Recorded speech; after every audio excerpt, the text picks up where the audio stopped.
Bom, então, boa tarde, pessoal, boa tarde, Rodolfo. Aí, então, assim,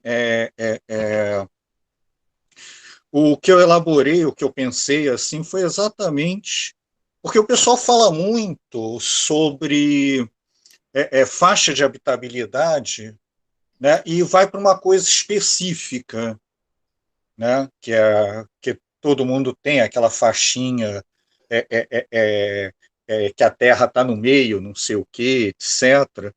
Quando, na minha concepção, a discussão é muito mais elaborada, né, e eu concebo, né, particularmente, não particularmente, mas na literatura existe comprovadamente, ou em termos de consenso na comunidade científica, uma faixa de habitabilidade galáctica também, né? E eu acrescento uma faixa de habitabilidade, vamos dizer assim, cosmológica, que é oriunda de uma coisa que eu trabalhei também, que é o princípio antrópico, né? E, na verdade, né, essa Jaime, faixa de habitabilidade cosmológica é, Jaime, historicamente, se a gente vai concebe as três, né, é a primeira delas, né? Jaime, Alô? Jaime, é Fale. possível. Acho que a Júlia está chegando, a Júlia Niemeyer. Ah, é? Se puder dar só Tá um ok. tempinho, tá? Tá bom. Tá bom. Que ela tinha me mandado aqui uma mensagem, eu não tinha Eu visto. falei, eu estou à disposição, assim. Ela disse que já está chegando aqui. Engraçado, ninguém do mestrado. Acabei de liberar, a Júlia. Oi?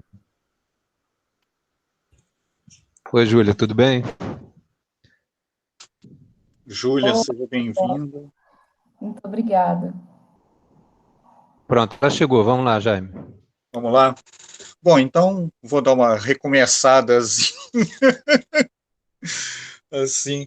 Eu estava falando, né, estava aqui bem no início, Júlia, assim, sobre porque normalmente quando se fala em faixas de habitabilidade, faixa de habitabilidade se pensa numa coisa bastante localizada, né?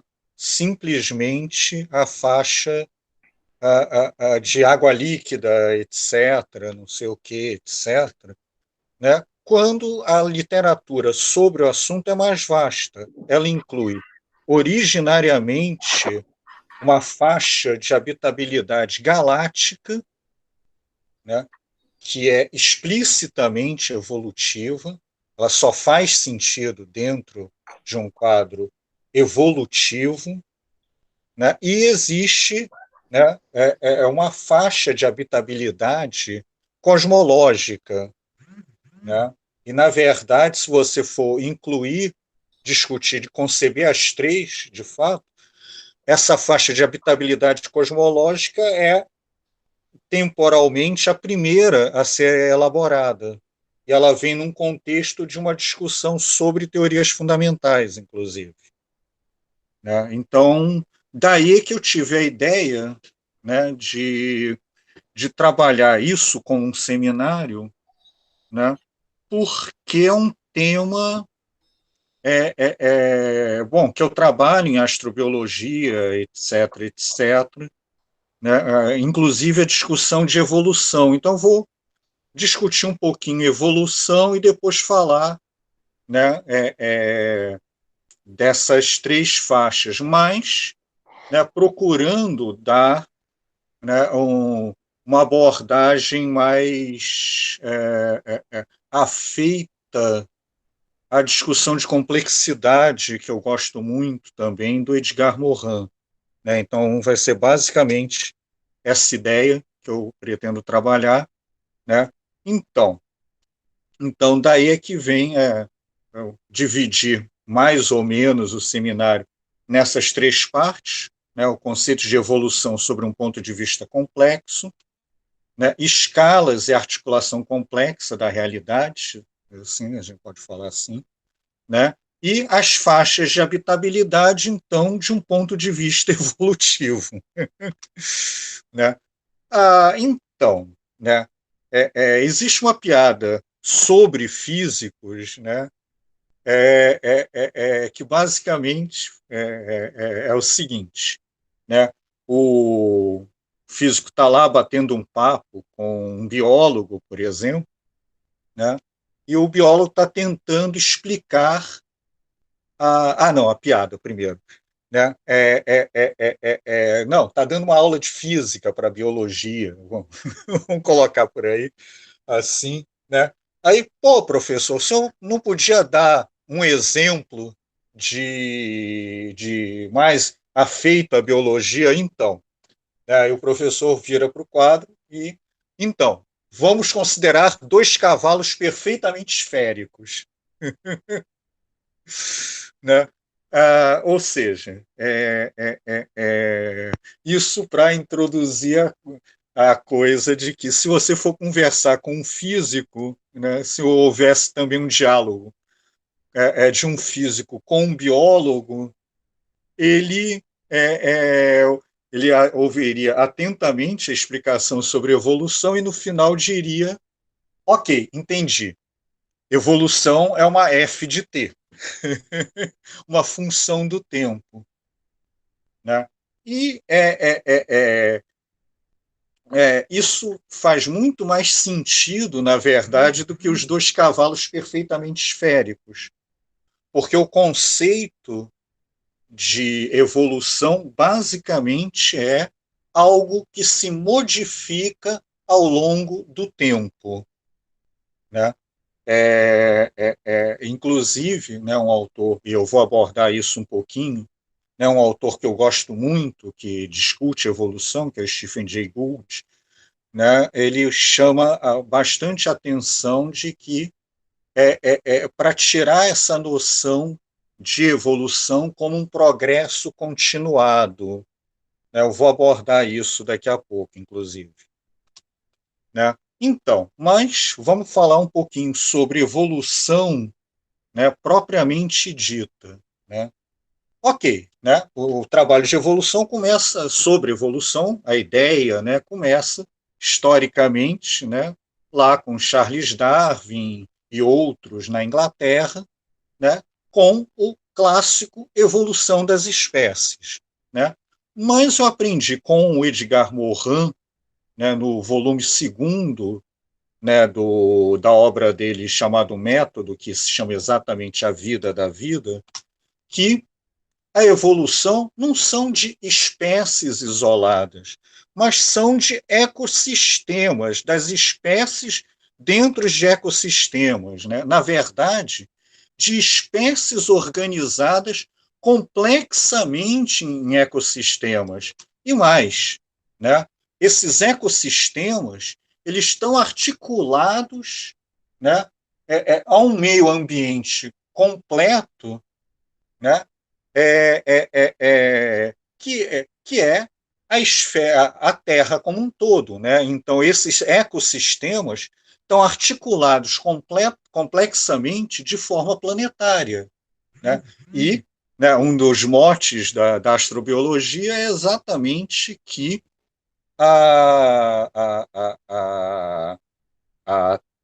o espaço é o meio ambiente da Terra. Né? Então, né? Então, na verdade, quando a gente discute evolução, a gente tem que ter a ideia de que a evolução do planeta com a vida complexamente articulada, né, em diferentes escalas, considerando suas interações com seu satélite, né, com o sistema orbital de sua estrela, com a evolução dessa estrela, e da estrela com a galáxia, e etc., etc., etc. A realidade acontece como um todo complexo, articulado, e é assim que ela evolui no tempo. Né? Então, tinha falado no Stephen Jay Gould, eu vou retornar a ele daqui a pouquinho também, mas isso é tirado, né, de um livro dele, chamado Vida Maravilhosa, né? que, é, que o título é retirado de um filme do Frank Capra, etc. Assim. Mas a ideia básica é a seguinte, né? Eu pego a, o, a, a distribuição de complexidade, por assim dizer, né? Do mundo pré-explosão do Cambriano, né? É, Cambriano? É. Então, você vai ter né, seres muito simples e bactérias unicelulares, não nucleados, etc., etc., e bactérias, né, nucleadas, não sei o quê. Então, você tem, né, uma desigualdade, né, aqui na distribuição. Né? Aqui, você tem uma barreira para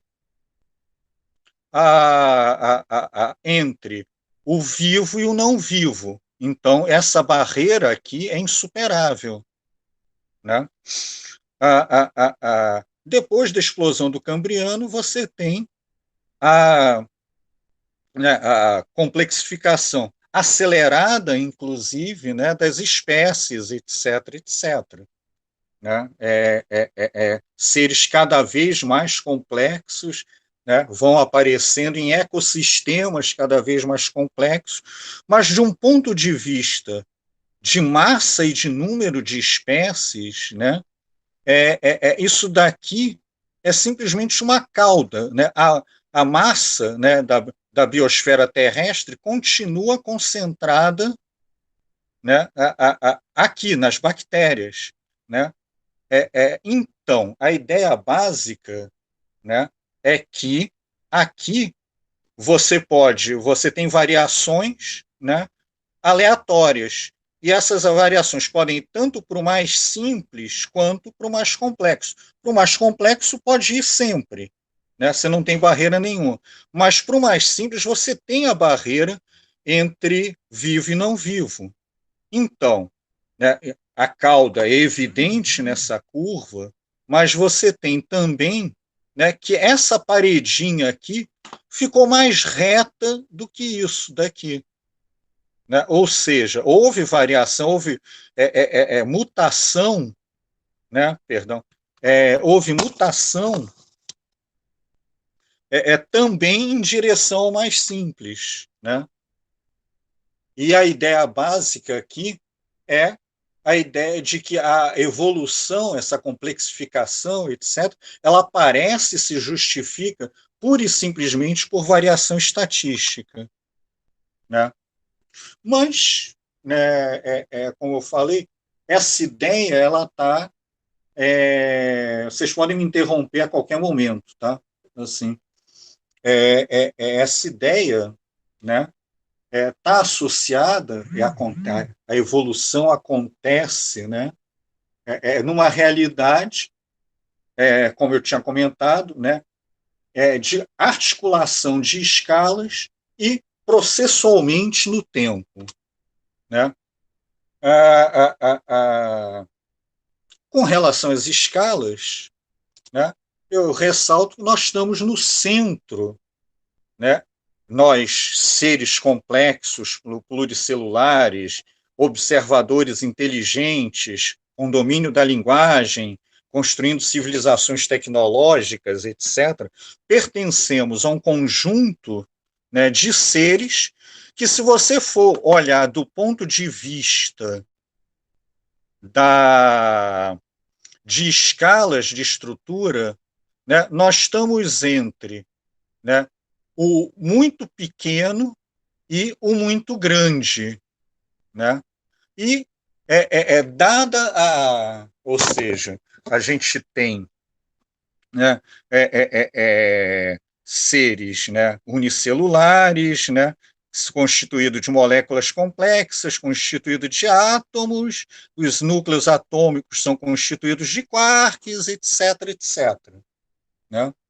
E para cá, né, nós somos seres complexos, né, que habitamos a superfície de um planeta rochoso ao redor de uma estrela. Essas estrelas estão em galáxias, em essa estrela constrói um sistema planetário, né? As estrelas estão em galáxias, que estão em supergrupos de galáxias, não sei o que, etc. Até que você considera o universo como um todo, e a história processual do universo como um todo nos leva à investigação também, né, dessa articulação com, novamente, do que constitui a matéria em escalas cada vez menores. Né? Então, outro dado da realidade, né, é esse articulado mais claramente a evolução, né, porque nós, como observadores, estamos no centro do nosso universo observável, centro tanto temporal quanto espacial. Essa é uma figura que é uma figurinha fácil quando eu puxo temas, exatamente porque eu gosto de ressaltar duas coisas aqui. Né? Como a velocidade, como a astronomia, basicamente, a observação dos astros, né? Essa informação nos chega à velocidade da luz. Então, quanto mais distante, mais do passado nos vem informação, né?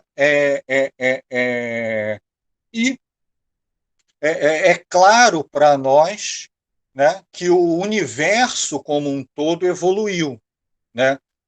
Nós temos um passado muito denso e muito quente, é, e onde não existiam as estruturas que nós conhecemos hoje, e essas estruturas foram gradativamente, né, evolutivamente se construindo.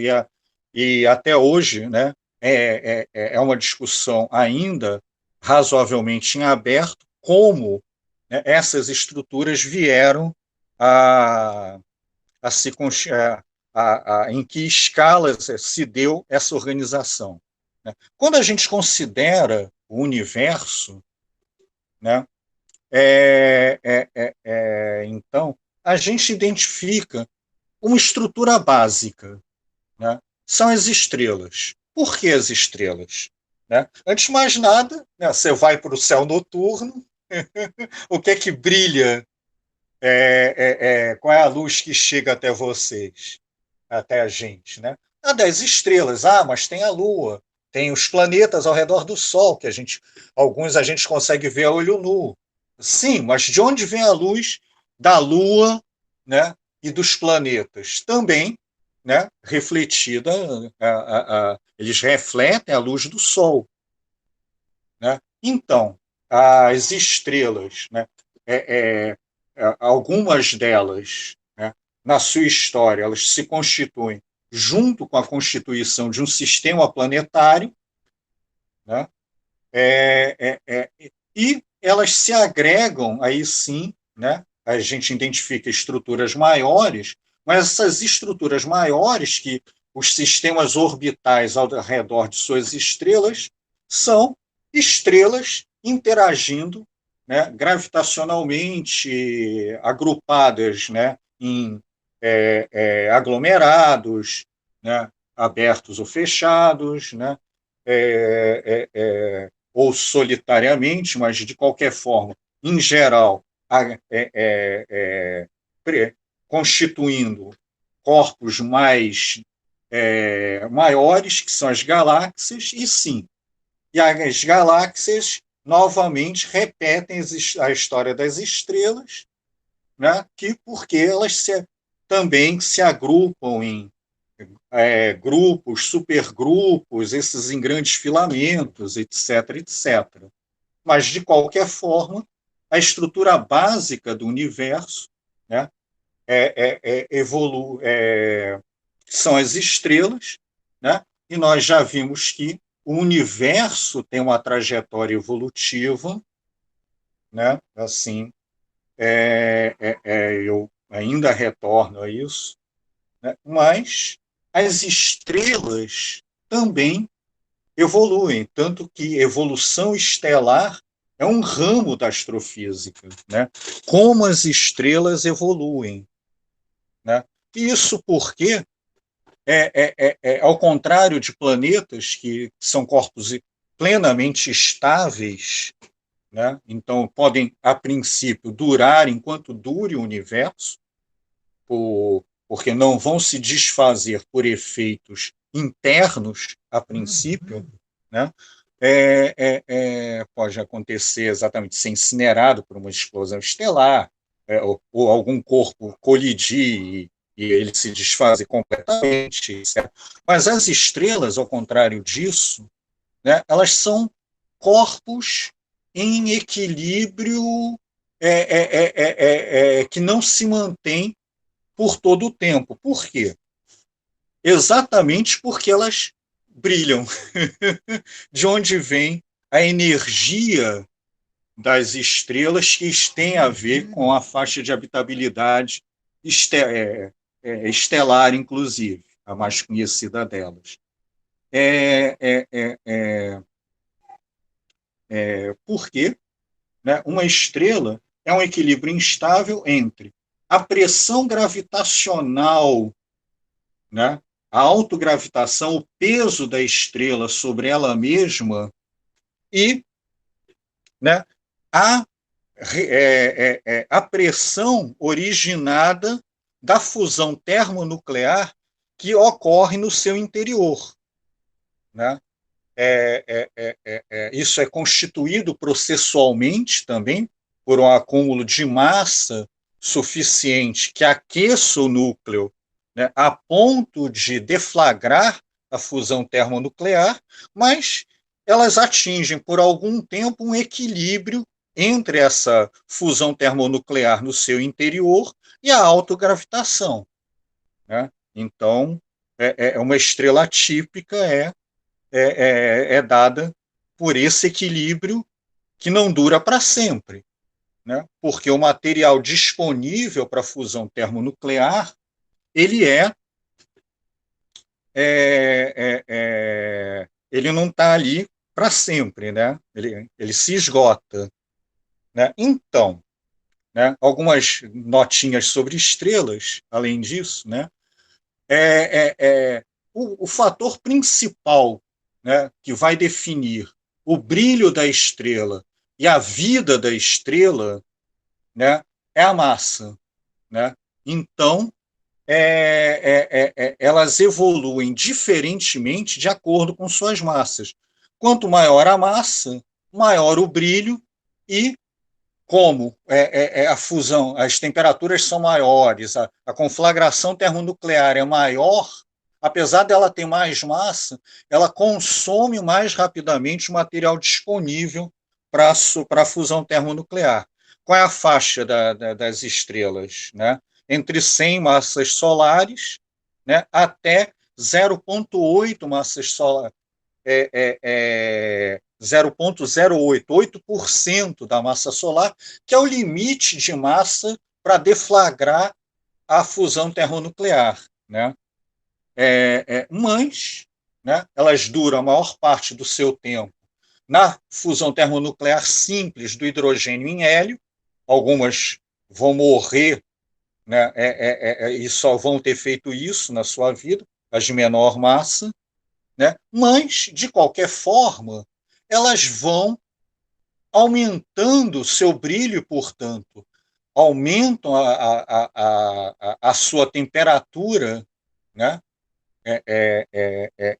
Por dois fatores. Primeiro, porque a energia demora entre ser produzida no interior da estrela e sair, ela, se fosse só por radiação, ela duraria 1 milhão de anos entre ser produzida e chegar na superfície da estrela. Então, em geral, as estrelas vão se aquecendo internamente no decorrer do tempo. Mas também é por outro fator, e esse é o principal, porque o próprio consumo da fusão termonuclear vai desequilibrando a estrela e a pressão gravitacional vai aumentando. Então, ela precisa produzir mais para continuar a se segurar. Ela precisa aumentar a taxa porque tem menos material disponível. Então, ela vai aumentando de temperatura ao longo do tempo. Né? Então, e aí sim, né, a evolução estelar. A evolução do Sol, né, a gente conta assim, né, ele já tem um pouco menos de 5 bilhões de anos, né, ele vai gradativamente se aquecer, né, vai passar por um estágio que a gente chama de gigante vermelho, que eu não vou entrar em detalhes aqui, por que que vira, mas é uma discussão em aberto se vai engolir a Terra ou não, mas de qualquer forma nós vamos ser incinerados. Na verdade, a gente vai ser incinerado muito antes do Sol virar uma gigante vermelha, né? E finalmente, né, segue o seu caminho e perde a atmosfera e resta um núcleo, né, não ativo, né, onde se processava a fusão termonuclear. A gente chama isso uma anã branca que vai se apagando muito lentamente. Né? Já uma estrela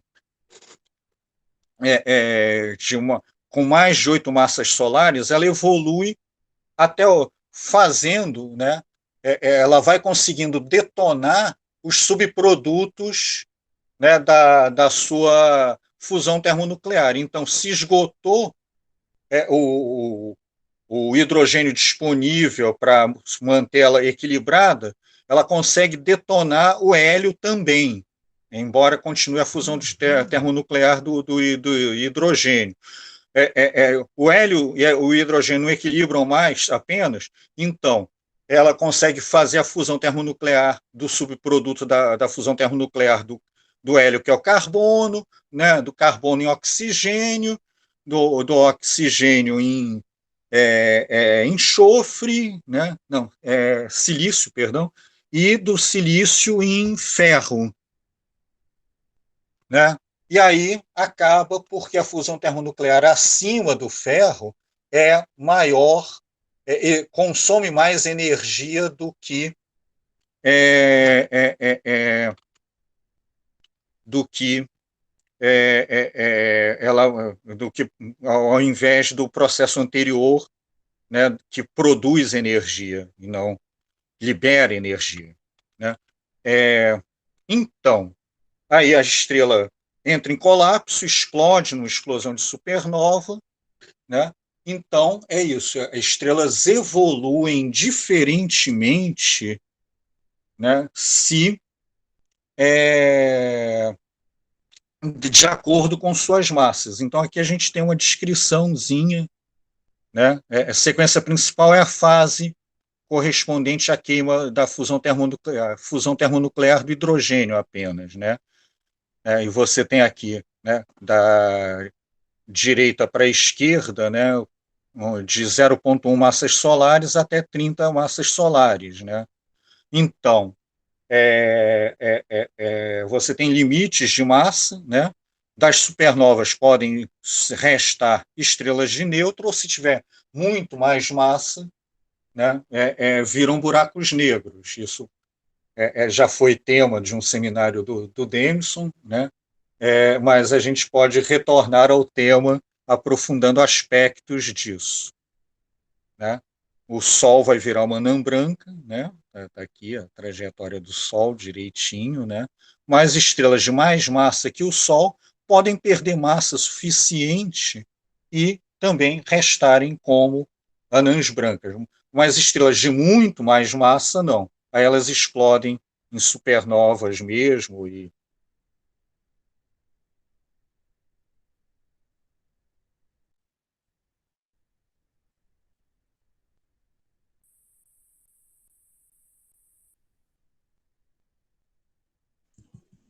Jaime, deu uma travada aí.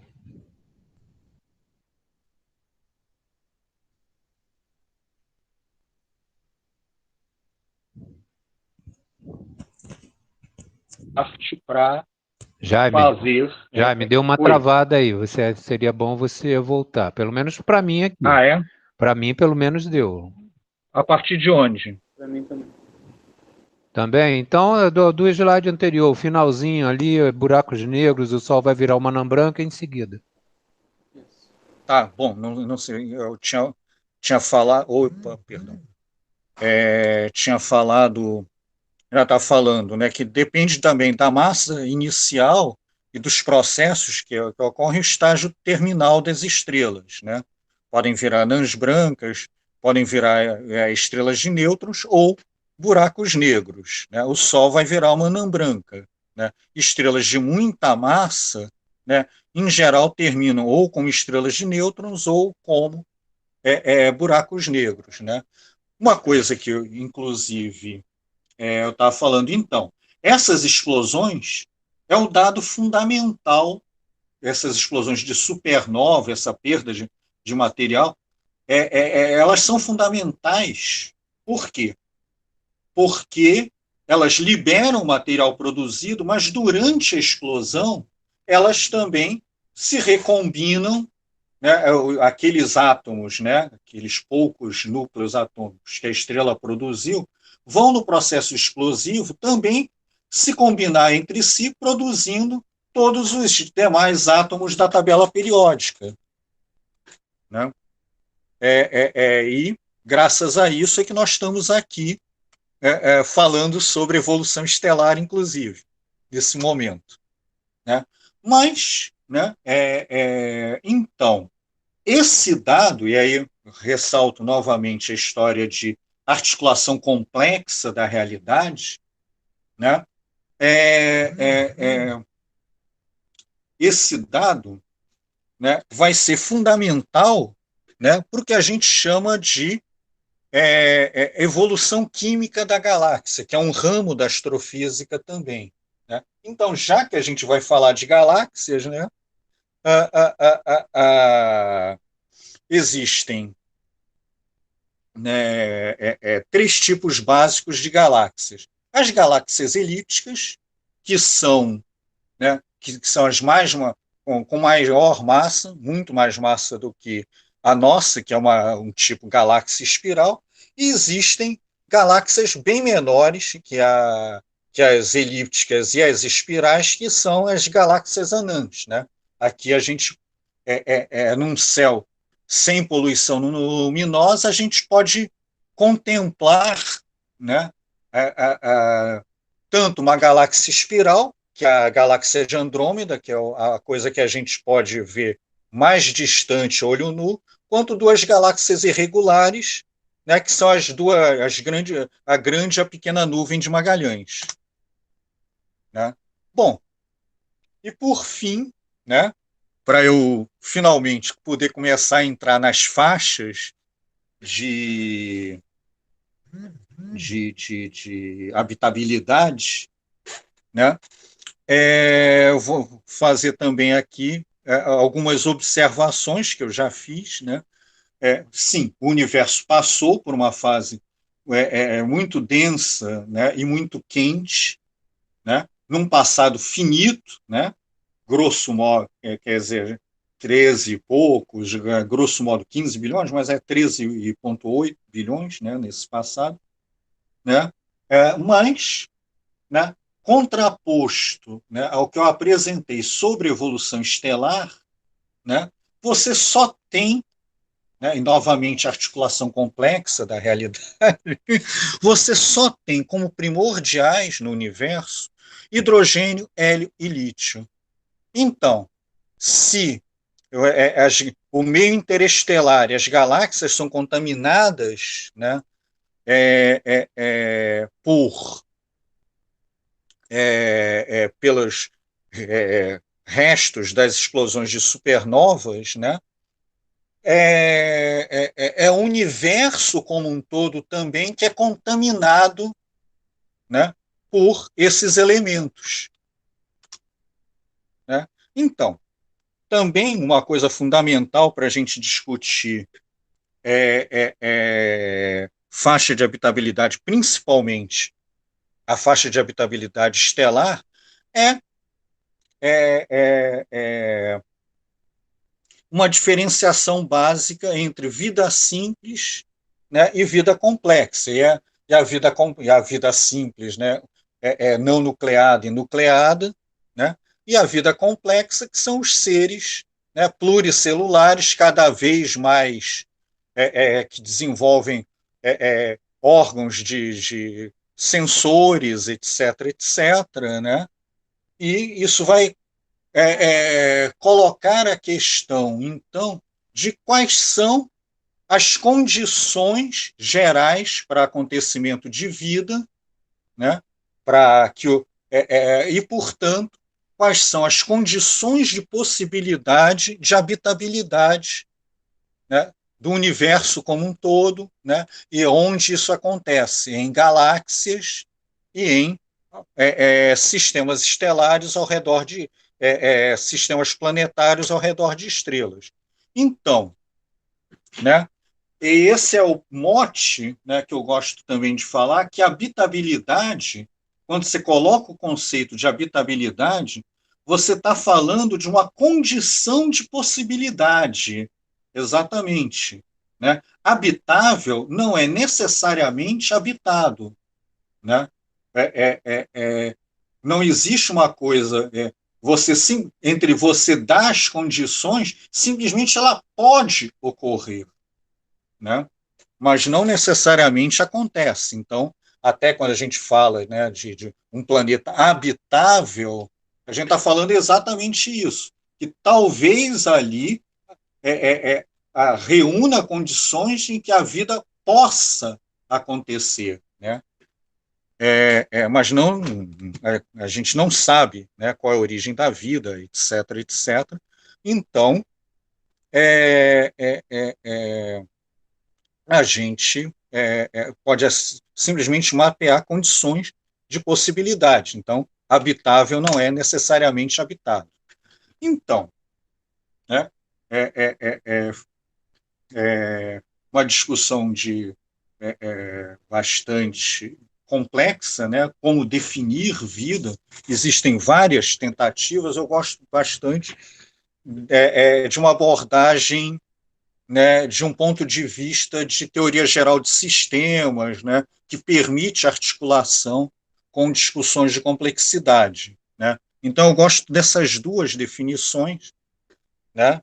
Uma do Schneider, de 1996, né? Que algumas características comuns de um ser vivo. Ele tem interação complexa e diversificada com o meio ambiente, fora do equilíbrio termodinâmico, né? Falando em puxando um pouquinho para a física, né? Possui memória sobre si, né? E requisita mecanismos de leitura dessa memória e é capaz de, né, enquanto, né, espécie, né, enquanto ecossistema, etc., evoluir no tempo. Né? E é exatamente essa outra definição, né, um sistema químico autossustentado capaz de, no sentido darwiniano, evoluir. Mas darwiniano, eu diria mais no sentido gouldiano da coisa. Né?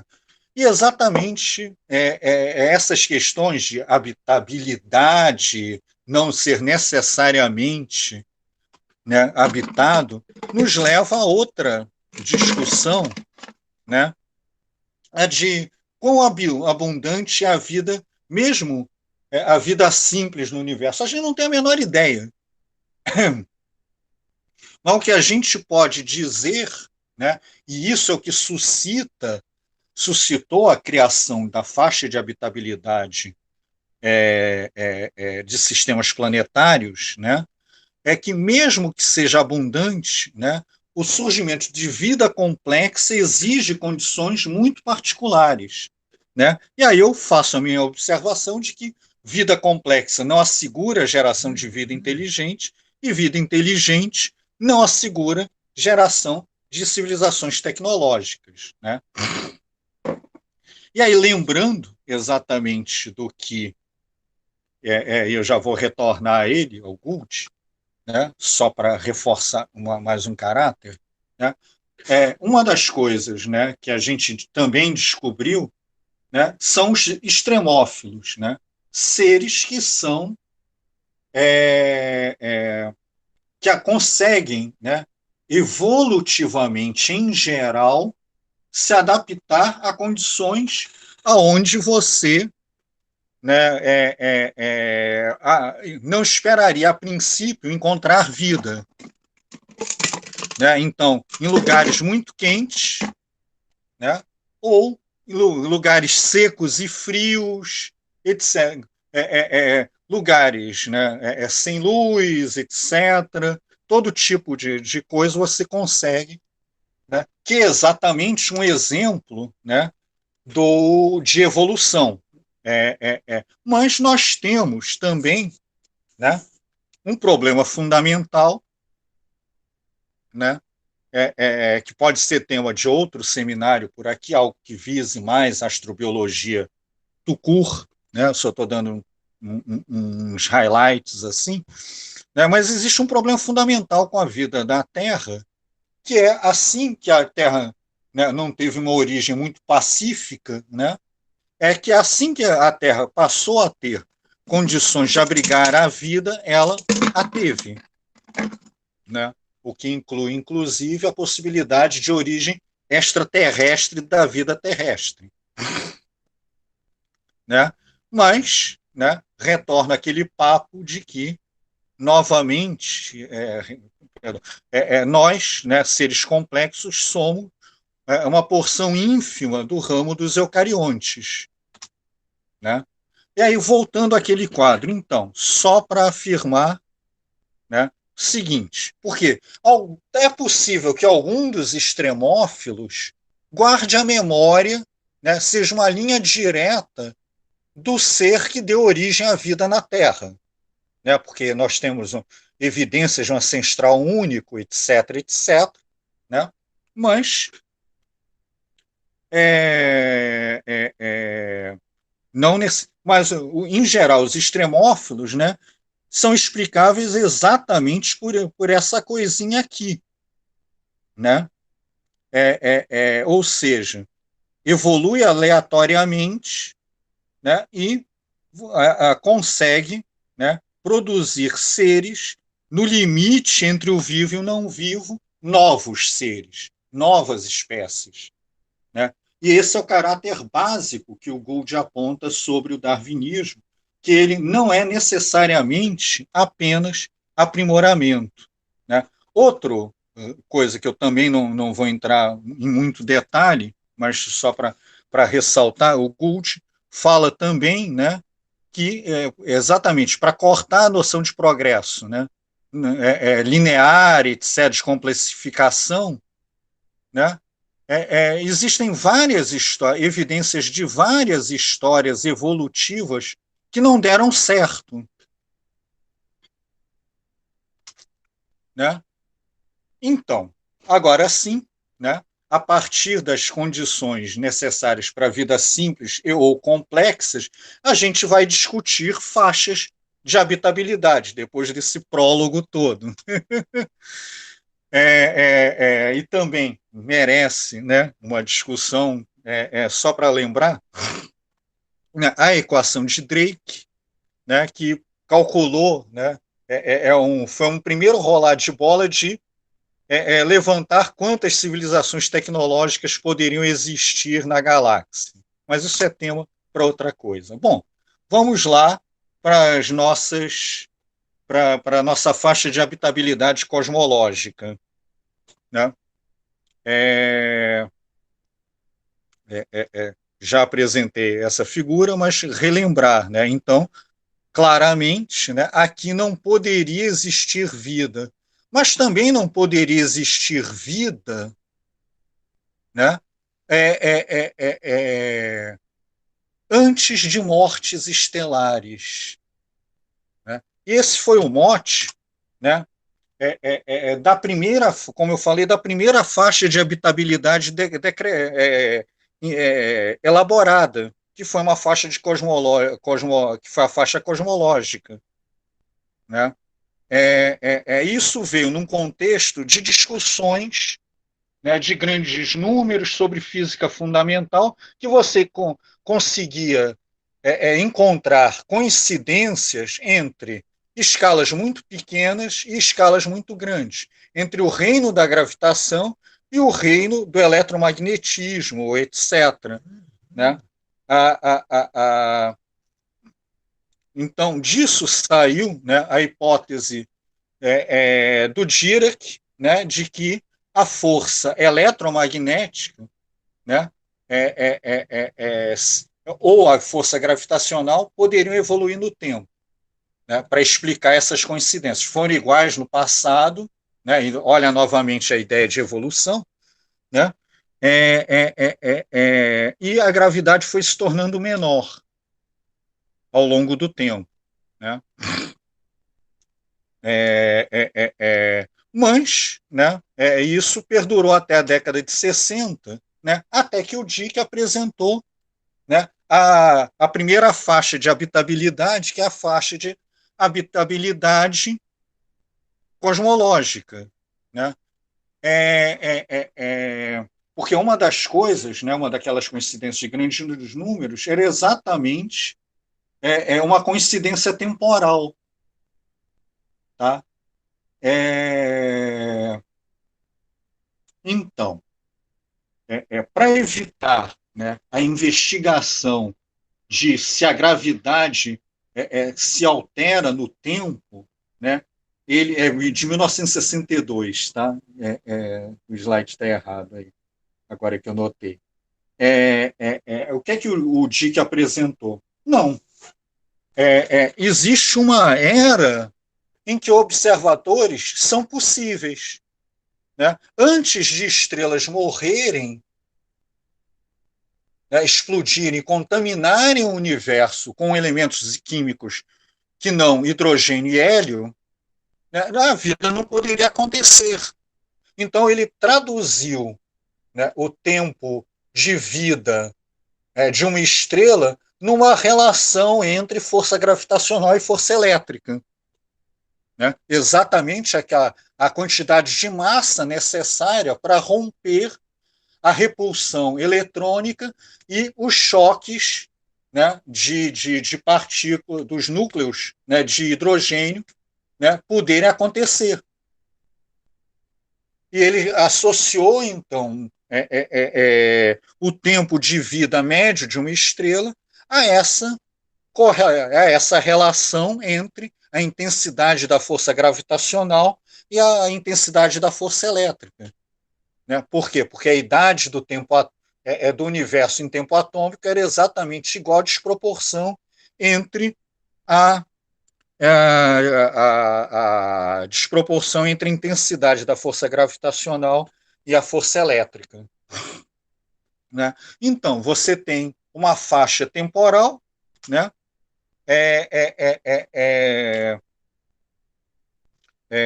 Que é uma época na qual observadores podem acontecer, né? Exatamente, novamente, a lógica de condições de possibilidade, né? Existem outras condições cosmológicas, né? Se a taxa de expansão do universo fosse muito grande ou muito pequena, a gente poderia não ter formado, né, estruturas, etc., né, ou colapsado muito antes. Né? E a própria questão do ajuste fino das constantes fundamentais para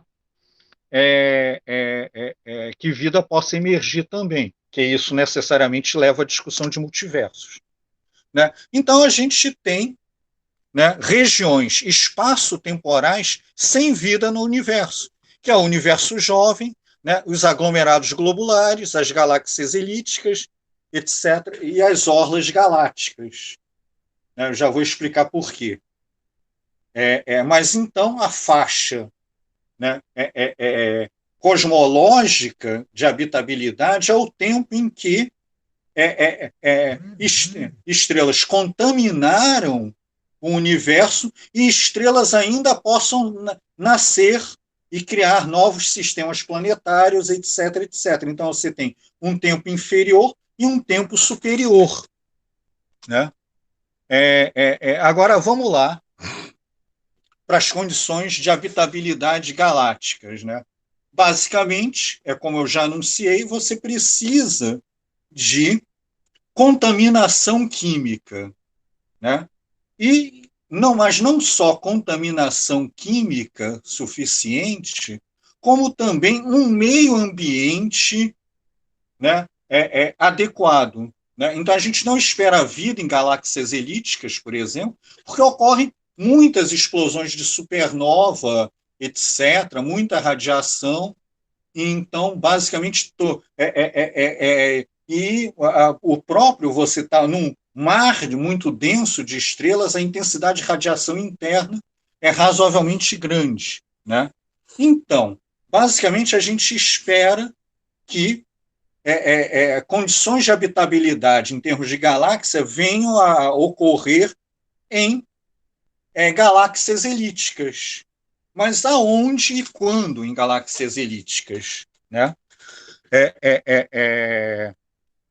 Né? Então, aonde? Né? Não muito no centro, né? Porque as regiões mais centrais de uma galáxia espiral ainda é similar a uma galáxia elíptica, muita radiação, muitas explosões de supernova, etc, etc. E a orla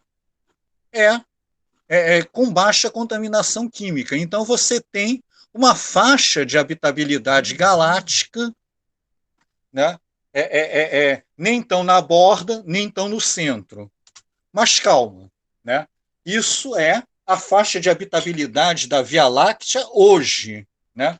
Mas como, né, precisam estrelas morrer para que o universo se contamine dos blocos básicos de vida, né, que são os átomos da tabela periódica, né, essa contaminação tem que se dar, né, na galáxia num dado espaço de tempo. Né? Então, aqui a gente tem, né, exatamente a descrição dessa ideia. Aqui, a distância ao centro galáctico. E aqui, né, da origem, né, da Via Láctea até agora. Né? O Sol nasce... Jaime. Oi? Saiu da apresentação, tá só você. Ah, é? É. Deixa eu ver aqui.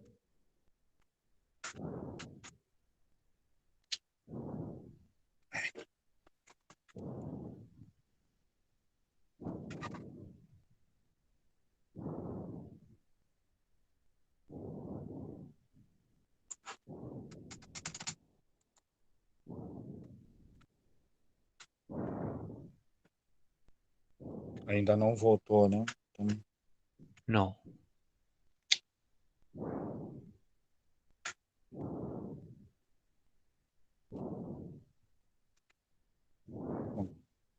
Deixa eu ver se a internet... voltou. Eu acho que desconectar. A internet deu uma variada aqui. Tranquilo. Eu vi que saiu da sala. Isso. Já está vendo de novo? Não, ainda não. Você tem que Ainda conectar não? e tem aquela parada tem que estar aberto lá o Tá, eu PPT. saí. Aqui saiu, né? Eu Exato, tenho que pedir saiu, para saiu voltar mesmo. para a sala. Peraí. Exatamente. Tá.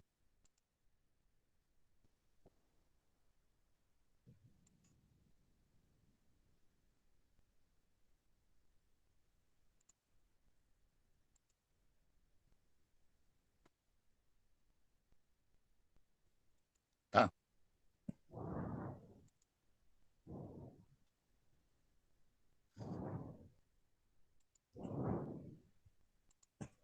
Voltando. Beleza. Tu estava aqui. Então, não sei. Parou quando você me alertou, Demison? Exatamente, isso aí.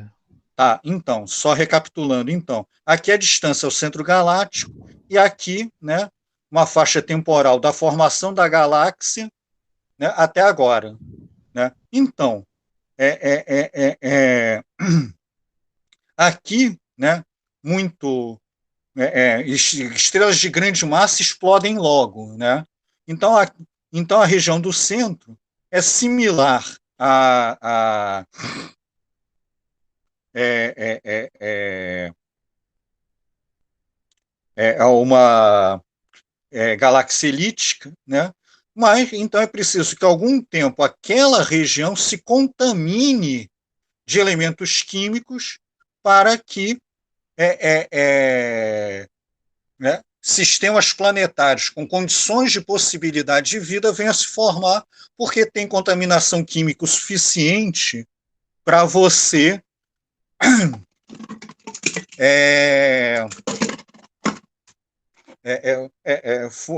vir a ser. Né? Então, né, aqui é um mapa, né, de mapeamento dessas condições de possibilidade.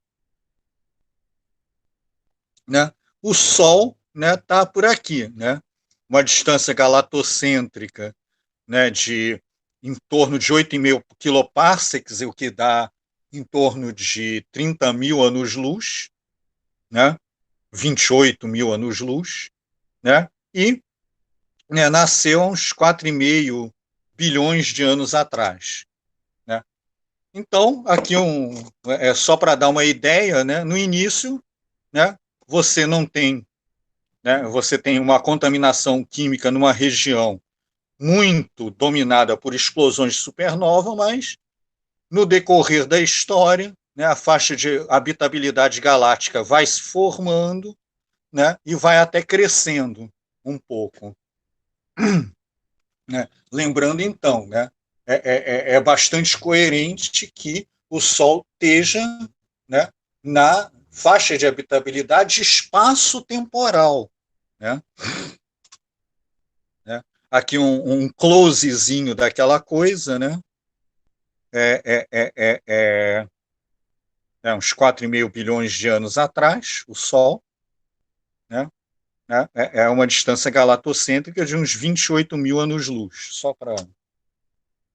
Então, só que, sim, claro, o Sol está na faixa de habitabilidade, se formou, né, dentro da faixa de habitabilidade espaço-temporal da galáxia, mas, né, ele tem mais uma coisinha que favorece a gente aqui. Né? Braços espirais, hoje a gente tem uma noção de que são ondas de densidade. As estrelas demoram mais nos braços espirais. O Sol está numa borda de um braço espiral a uma distância tal que ele gira com a velocidade de rotação galáctica. É o que a gente chama de ponto de ele vai com o braço. Né? Então, a gente tem uma vizinhança tranquila e muito pouco, foi muito pouco afetado no passado e será muito pouco afetado no futuro com passagens por estrelas próximas, etc, etc. Né? Então, né? E aí a gente tem as condições estelares de habitabilidade. Né? Você tem que ter a estrela correta, né? No sentido de que ela dure o suficiente, não seja nem pequena demais, nem grande demais. Né? A isso se acrescenta, né? Vou acrescentar logo, existem também fatores planetários. Né? As órbitas não podem ser elípticas, né? A gente tem um planeta, né, como Júpiter, que fica com muita coisa, né, que poderia vir na nossa cabeça, né, e, né, uma faixa de habitabilidade, eu já vou definir a faixa de habitabilidade, né, não muito próxima à sua estrela, porque pode causar travamento gravitacional tipo a Lua, que apresenta sempre a mesma face para a gente. Né? É isso, a gente acrescenta, né? Você tem que ter o planeta certo, né? Na faixa certa, né? Né? E também ter um satélite que estabilize o eixo planetário, etc., né? Exatamente, né? Dentro dos fatores planetários e de vizinhança, né? Resulta em poucos impactos, nenhum que esterilize. Bom, então, né? Isso tudo nos leva a uma construção desse tipo aqui, né? Você tem um limite, né? Que ainda está em aberto de discussão, é, é, é, é, é, de, é, de proximidade de faixa de habitabilidade, né? Mas também uma limitação, né? Também da massa estelar. Então, basicamente, você tem uma faixa de estrelas que podem ter, né, terem faixas de habitabilidade, né, entre meia massa solar, grosso modo, e duas massas solares. Muito para cima, né, a gente tem ideia de que a estrela brilha tanto que impediria a nuvem que formou a estrela, né, de agregar coisa e formar planeta. Então, nem sistema planetário tem. Né? Mas essas aqui durariam, muito para cima, durariam muito pouco para ter a evolução da vida que a vida teve. Né? E esse limite aqui é em aberto, né? Em função do travamento gravitacional. Né? Mas sim, então, né? A faixa de habitabilidade se define como, né, a faixa na qual você pode ter água líquida, que é a condição básica para, a princípio, vida baseada em carbono emergir. Né? Então, é claro que o pessoal calcula essa faixa de habitabilidade. Como é que o pessoal calcula? Né? Ele pega, né, o quanto a estrela emite, né, e trabalha com a energia emitida pela estrela distribuída por uma casca esférica de um tal raio que aqui seja uma temperatura na qual a água possa estar líquida. Né? E a gente já... Então, né? Só para apresentar, né? Existem formas de você calcular isso. Né? Isso aqui é a luminosidade, é o quanto a estrela emite. Isso daqui, né, é a relação, né, da energia distribuída pela casca esférica na sua relação com temperatura. Então, para calcular a faixa de habitabilidade, você faz o quê? Você substitui, né? Você trabalha aqui com Kelvin, né? A temperatura absoluta, né? Então, você trabalha então com duas coisas, né? A temperatura de fusão da água, grosso modo, e a temperatura, né, de congelamento da água em condições atmosféricas terrestres. Tá? E esse é um fator de discussão também. Né? Então, você chega aqui, né, substitui, por exemplo, 374 Kelvin, que são os 100 graus centígrados, né, e 274 Kelvin, que é os 0 graus centígrados. Isso daria para o sistema solar, grosso modo, né, uma faixa de habitabilidade entre 118 milhões de quilômetros, né, e 210 milhões de quilômetros. Tá? A distância média de Marte é da ordem de 225 milhões de quilômetros. E a distância média de Vênus é da ordem dos 116 milhões de quilômetros. Né? Então, mas isso é a faixa de habitabilidade hoje. Tá? Né? Novamente, lembrar que estrelas evoluem. Né? Então, né, aqui, né, a coisa temporal está no sentido inverso, né, Por quê? Vocês lembram que estrelas vão se aquecendo lentamente, o que significa que a luminosidade, das estrelas vai aumentando. Tá? Então, esses raios aqui vão se modificando no tempo. Tá? Então, a zona de habitabilidade ela evolui no tempo, estelar, ela evolui no tempo também. Né? E o que se dá não só um distanciamento, quanto um encurtamento. Por que assim? Peraí.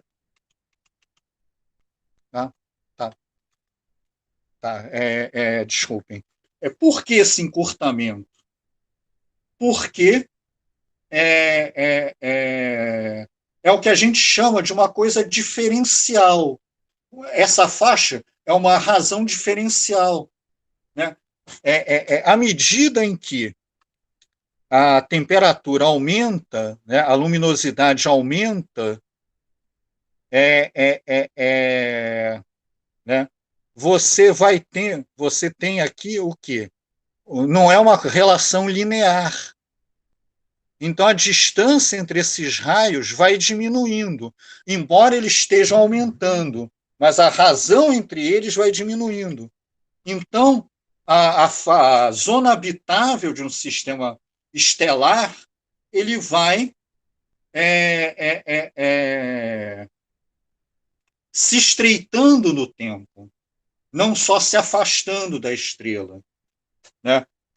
Então, é uma discussão em aberto, mas tudo bem. O Sol vai virar daqui a mais uns 5 bilhões de anos, um pouquinho meio, em torno disso, uma gigante vermelha. Mas bem antes disso, né, a gente calcula em 800 milhões de anos, ele já vai ter se aquecido o suficiente para a Terra estar fora da zona de habitabilidade.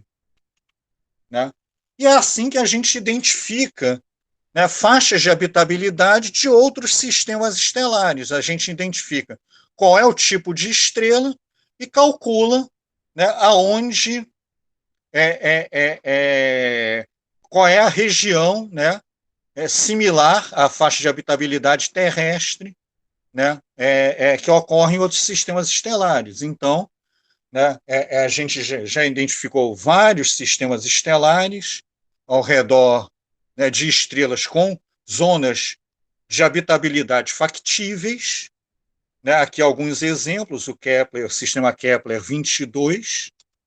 Né, aqui Kepler é um satélite que já saiu de operação, mas ele foi basicamente, quer dizer, uma das tarefas básicas dele foi trabalhar, né, na identificação de planetas ao redor de outros sistemas estelares. Como isso é feito, né, pode ser tema também de um outro seminário aqui. Né? Então, aqui mais 2 sistemas do Kepler, né, comparando com a nossa faixa de habitabilidade, e sim, o que se tornou, né, o queridinho, né, dos sonhos, né, de escapar da morte tórrida da evolução estelar do Sol. A estrela mais próxima do Sol é chamada de Próxima do Centauro. Ela foi identificada depois, né,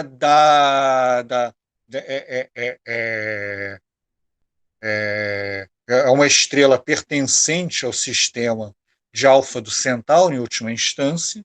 Né? A Alfa do Centauro a gente identificou que é uma estrela binária, né? E está aqui a Alfa do Centauro. Né? Ela é facilmente identificável num céu minimamente razoável, porque ela acompanha, a Alfa e a Beta do Centauro acompanham, quer dizer, está aqui a Alfa, né? Ela e a Beta do Centauro, essa é a Alfa aqui, né?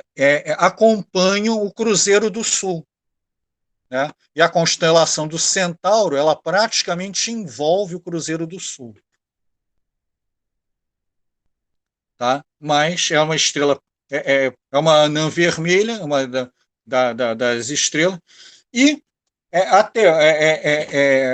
A identificação, né, é uma anã vermelha, né, e os limites de massa, né, possível, né, porque ainda não está inteiramente determinado, mas apontam que seja entre 1,9, né, e 2,9 massas terrestres. Então, ele estaria dentro do que, a princípio, a gente chama de similar à Terra ou superterras. Tá? Então, poderia ser, e está, a princípio, na zona de habitabilidade. Como se faz isso? É porque a presença de um planeta causa um bambolezinho de nada na estrela. Né? Isso fica para um próximo seminário, mas é a identificação aí do bambolê da próxima do Centauro. Né? Então, está aqui próxima do Centauro, né? Ela estaria dentro da faixa de habitabilidade da próxima do Centauro, que é uma anã vermelha. Tá? As anãs vermelhas têm, né, dois problemas. Elas emitem muita radiação, né, e elas têm um brilho tão fraco que a proximidade de Próxima B, que, né, é o nome do planeta habitável, faz com que o período dele seja de apenas 11 dias. Mas o temor do pessoal é de que, por estar tão próximo, apesar desse período curto, ele esteja com travamento gravitacional. Né? Pode ser um travamento gravitacional tipo a da Lua com a Terra, né? Que mostra a mesma face, mas pode ser um travamento gravitacional como Mercúrio tem com o Sol. Né? Mercúrio roda, o período rotacional de Mercúrio é 2/3 do período rotacional, do período orbital dele, o que faz com que ele tenha um dia solar de 2 anos mercurianos. Tá? Então, se for um travamento gravitacional desse tipo, tudo bem, porque você teria um dia solar em torno dos 22 dias, por exemplo. Tá? Então, ele poderia, de fato, ser um planeta habitável. Tá? Para completar, né, sim, né, a história de água líquida está relacionada, basicamente, né, seres baseados em carbono, né, com água como solvente, mas, e principalmente, né, a possibilidade de oceanos, a possibilidade de complexificação da vida, etc. Né? Sim, mas sim, existem possibilidades de vida fora, né, da zona de habitabilidade. O sistema solar é um exemplo disso. Né? Alguns dos satélites de Júpiter, por exemplo, acredita-se, né, tem todas as evidências de que tenham oceanos de água em seus interiores. Né? Por quê? Eles estão tão próximos de Júpiter que há um efeito gravitacional, né, de forças de maré, etc., que fazem com que seja produzido calor interno. Né? E o que é o mais próximo por exemplo, né, ele é o planeta que mais tem vulcões. Ele é o corpo que mais tem vulcões no sistema solar. Né? De tão grande que é esse efeito de maré a produzir energia. Né? Então, nesses oceanos, a princípio, você poderia ter também vida, né, em algum grau. Né? E, né, só para completar, né, temos também Titã, que tem todas as evidências de que seja um planeta, né, que foi capturado por Saturno. O Titã é maior que Mercúrio, por exemplo. Então, se tivesse ainda orbitando o Sol, seria planeta com todas as honras. Tá? E qual é a maior evidência? Que ele roda contrário a todos os demais satélites de Saturno, né? Então não foi formado na nuvem que formou Saturno. Tá? Então foi capturado. Né? E isso vai fazer com que ele morra daqui a um milhão de anos, que ele vai cair em Saturno. Né? Mas ele tem duas possibilidades de vida. Né? Uma, que ele também tem um oceano interno, né, de água líquida, né, mas ele é tão frio que ele tem uma atmosfera, né, na qual o metano cumpre dois papéis, né, o de gás estufa e o de fazer um ciclo hidrológico completo. Ou seja, Titã tem lagos de metano, tem uma atmosfera tão complexa quanto a da Terra, só que composto de outros gases, mas tem estratosfera, não sei o que, etc. Então, né, Titã poderia ser o exemplo de vida baseada em outra coisa que não carbono, né, a ter o metano como solvente e não a água. Essa é uma discussão em aberto, né? Ou seja, aqui já apresentei temas para diversos seminários que a gente pode vir a produzir com membros aqui do programa ou convidados. Né? Tá? Por hora é isso. Obrigado aí à audiência, espero que tenha valido a pena para vocês. Assim. Professor, eu tive um probleminha nessa última parte com a minha internet. Eu acabei caindo aqui a conexão. Uhum. Você chegou a comentar, porque eu não sei se é sobre Titã exatamente, mas eu tinha ouvido acho que uma teoria de que o núcleo dele seria igual ao núcleo da Terra, que é quente. Isso poderia, mesmo que não tivesse na faixa de habitabilidade do nosso sistema, ainda assim poderia ter vida por conta desse núcleo quente. Isso procede? Não, então, aonde a gente identificou... não, sim. Tanto Titã, tanto que você tem água líquida internamente. Né? Tanto Titã quanto os satélites galileanos, que a gente chama de Júpiter, né, são fatores internos que produzem algum calor e mantêm essa água líquida no interior. Né? Então, a água líquida, né, ela só considera a consideração do efeito estufa, né, que o planeta é capaz de produzir. Mas o efeito estufa é algo bastante complexo também, porque ele é uma coisa de você guardar calor. Né? Tanto que Marte, que está a princípio fora da faixa de habitabilidade, tem temperaturas amenas. Né? Verão em Marte bate 24 graus. Né?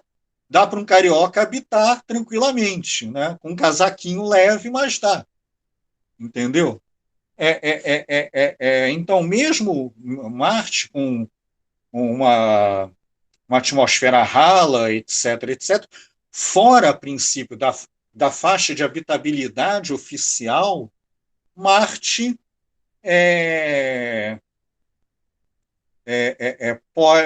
produz algum efeito estufa e etc. Mas os planetas, os satélites galileanos, né, produzem energia interna, mas aí é devido a efeitos de maré, porque eles estão muito próximos de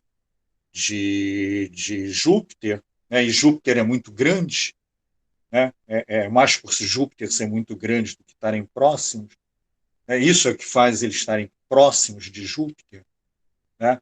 Então, o atrito, né, provocado pelas forças de maré que aquece e produz, né, o calor interno. Né? Mas, de qualquer forma, né, é exatamente o que o pessoal acredita mais né, se vai encontrar vida nesses lugares, o mais provável é que seja vida simples e não vida complexa. Tá? Algo do gênero extremófilos, etc. Jaime, Fale. tem 3 perguntas aqui. Uma, inclusive, do Rodolfo. Ele tinha perguntado como é que obteve a constante de Boltzmann. Não me lembro. Posso. Claro que sim, me socorra, Demisson. Rapaz, em geral, essas constantes em física, a gente começa sempre a tentar relacionar determinadas grandezas. Por exemplo, a força gravitacional newtoniana, ela é uma força de atração entre corpos massivos. Então, ela deve depender de que grandezas? Digamos, de temperatura. Então, você vai inferindo qual seria a grandeza importante, relevante, melhor dizendo, para expressar qual seria essa força gravitacional. Então, a gente sabe que seria, digamos, a distância de separação entre os corpos. A massa dos corpos seria importante. Então, a gente estabelece uma relação de proporcionalidade entre essa força gravitacional, que a gente tem uma noção intuitiva de como ela funciona, e ela é proporcional à massa dos corpos. E se tem 2 corpos, e a gente pensa na situação mais simples de um sistema de 2 corpos interagindo gravitacionalmente entre si, ou seja, essa força gravitacional dependeria das massas dos corpos e da distância. E aí você tenta analisar, a gente tem possibilidade de utilizar tanto elementos experimentais quanto elementos analíticos, algébricos, tipo análise dimensional.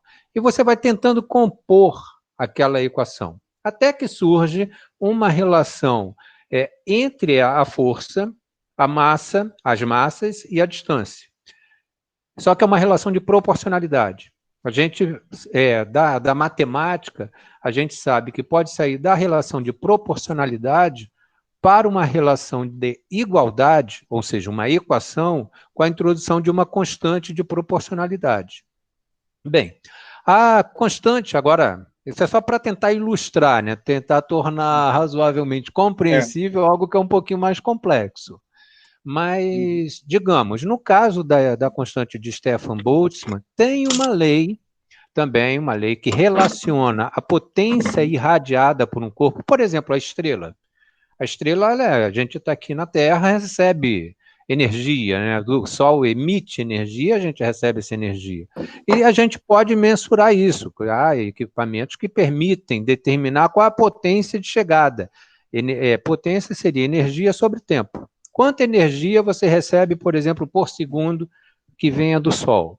Então, com essa potência, ela é proporcional a determinadas quantidades. Por exemplo, a temperatura, a quarta. Só que é uma relação de proporcionalidade. Depende da área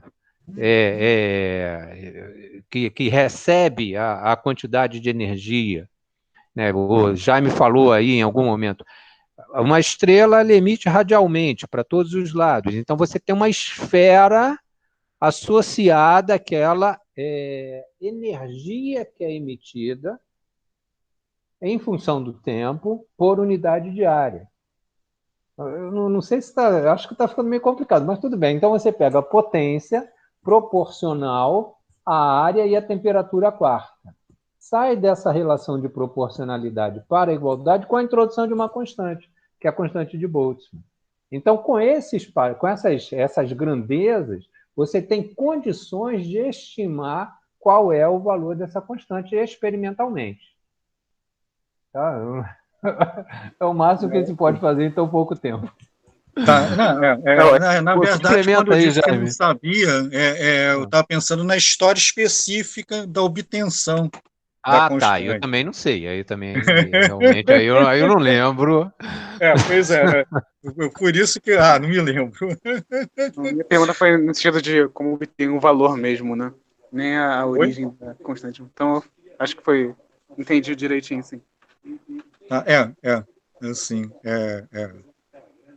porque quer dizer, eu não me lembro especificamente da história da construção da constante, né, de Stefan Boltzmann, etc. É até bom procurar rever esse tipo de... Em algum momento eu já devo ter sabido. Eu gosto dessas coisas, mas realmente eu não me lembro da história específica. Tinha mais pergunta, né, Natália? Tem sim, tem duas da Júlia. Aham. Uma ela perguntou, quando você estava falando da parte de zona habitável, ela perguntou se... Ela colocou assim, essa zona habitável é baseada na vida dependente de água e carbono, correto? Existem estudos que busquem outros contextos e definições de vida? Talvez com até outros contextos químicos, por exemplo, dependentes de outros elementos, talvez até diferentes dos que nós conhecemos? Não, peraí. A princípio, quer dizer, você tem uma faixa de elementos químicos estáveis, né? Então, os elementos químicos possíveis, a princípio, são esses, tá? Ou seja, se pode ser que exista, a gente não sabe, por exemplo, o que constitui a matéria escura. Mas a gente pode dizer com certeza que a gente não sabe, porque matéria escura é outra coisa que não a tabela periódica. Tá? Então, respondendo. E por que você tem um limite? Você tem um limite superior. É porque você pode notar, né, que quanto maior o número atômico, né, de um elemento, né, mais nêutrons ele tem que ter. Por quê? Porque você tem uma força de repulsão entre os prótons. Você precisa dos nêutrons para ter a força forte nuclear para manter aquilo razoavelmente estável. A partir de um dado coisa, já não é muito estável, né? Os átomos vão decaindo, né? Vão liberando elementos do seu núcleo. Chega um momento em que não tem estabilidade nenhuma. Esse é o limite superior da tabela periódica. Então, essa é a primeira parte da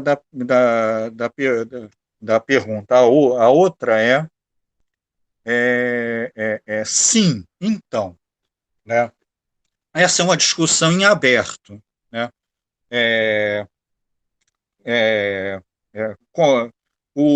Você pode procurar na tabela periódica, né? Por que o carbono carbono e água? Por que é isso? Porque a vida baseada em moléculas complexas, né, está baseada na tetravalência do carbono. Então, a princípio, você poderia fundamentar, né, vida, né, em outro elemento da coluna do carbono na tabela periódica. São tetravalentes também. Né? Por exemplo, né, falei que o metano poderia ser solvente em titã. Né? E a vida seria baseada em silício, que é tetravalente também. Né? Mas né, o carbono constitui ele é mais estável nas ligações que ele produz. Tá? Outra coisa é que ele é muito mais abundante, né, do que os elementos abaixo dele na tabela periódica, que só são produzidos em explosões de supernova. Tá? Então, ele é muito mais abundante, né? Sem contar que o oxigênio também é razoavelmente abundante. Por quê? Antes de mais nada, porque eles são fabricados tanto na explosão de supernova também, quanto no interior das supernovas. Tá? Então é muito mais fácil você ter água, né?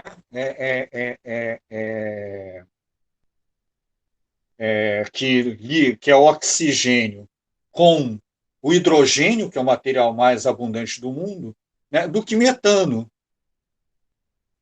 Né? E sem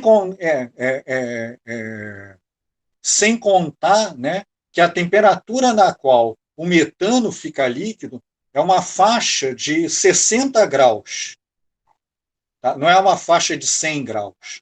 A água é um dos elementos que maior possui, né, uma faixa no estado líquido de todos as moléculas que a gente conhece. Então, é possível, é um ramo de discussão em aberto, né? Mas se existe vida por aí além da Terra, né?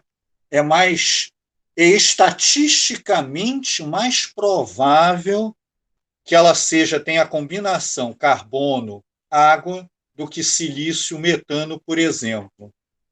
Tá? Por esses motivos. Pode seguir, fazer outra? Pode seguir. Não sei, não sei se a Júlia está satisfeita nas respostas que eu dei. Ela colocou ok. Beleza. Tem uma outra pergunta dela, inclusive. Ela disse que não entendeu porque é algo positivo o fato do Sol estar localizado na ponta de um dos braços da galáxia.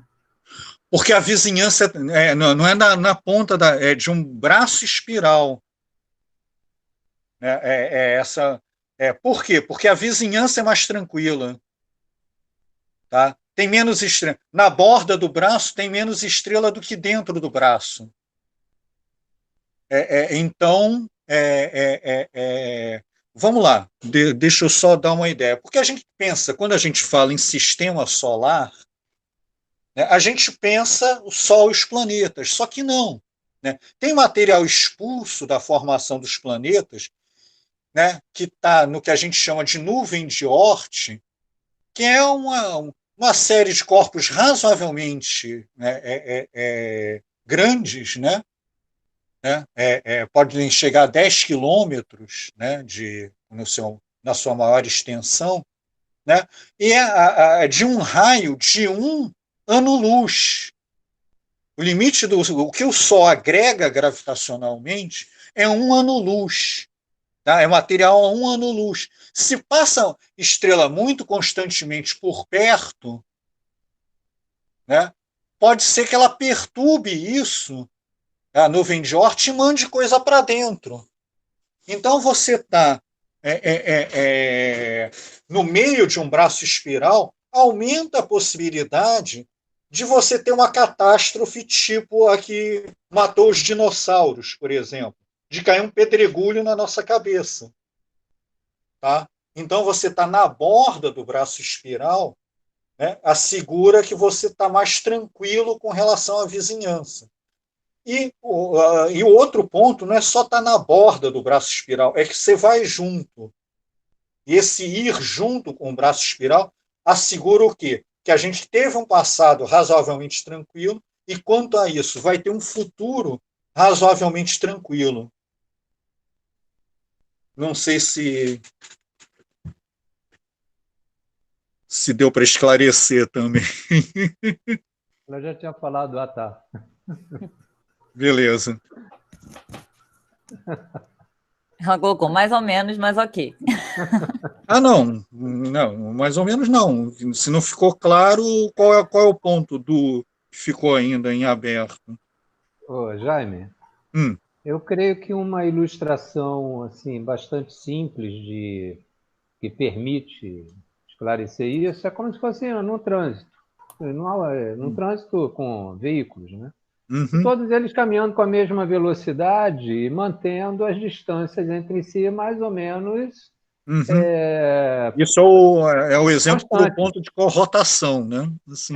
Isso, exato. Então, caminha todo mundo junto, é razoavelmente tranquilo. E quanto à questão da ficar mais na borda, ser suave, ela já tinha colocado a TAI. Então, creio que é isso.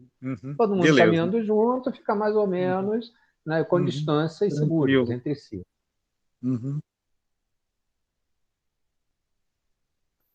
Tem mais alguma? Não. Ela colocou aqui. Tá, então, acho que a gente poderia encerrar, né? Eu gostaria de agradecer a presença de todos e já adiantar, então, conforme eu havia mencionado no início, que daqui a 2 semanas, no dia 24 de junho, nós teremos novamente às 4h30 uma palestra sobre astrobiologia no Parque Nacional de Yellowstone. Essa palestra vai ser dada pela Maria Clara Fernandes, que foi aluna da Unirio e agora está desenvolvendo estudos de pós-graduação nos Estados Unidos, e já teve uma oportunidade que ela apresentou presencialmente um seminário, que foi muito concorrido lá na universidade, na Unirio, né? E ela se disponibilizou a apresentar, então, uma live para a gente daqui a 2 semanas, e deve ser uma coisa bem bacana. E tem um estímulo interessante, né? Porque ela, tendo sido aluna da Unirio, gostava dessa área e estava avançando nesse estudo de uma maneira bastante veloz e profunda. Então, vocês já estão convidados e gostaria que também divulgassem isso por aí. Vamos ver se até a semana que vem eu consigo colocar alguma coisa no Instagram para ter uma visibilidade maior, tá bom? Então, valeu, galera. Valeu, professor. Muito obrigado. Abraço para todos. Falou, obrigado aí.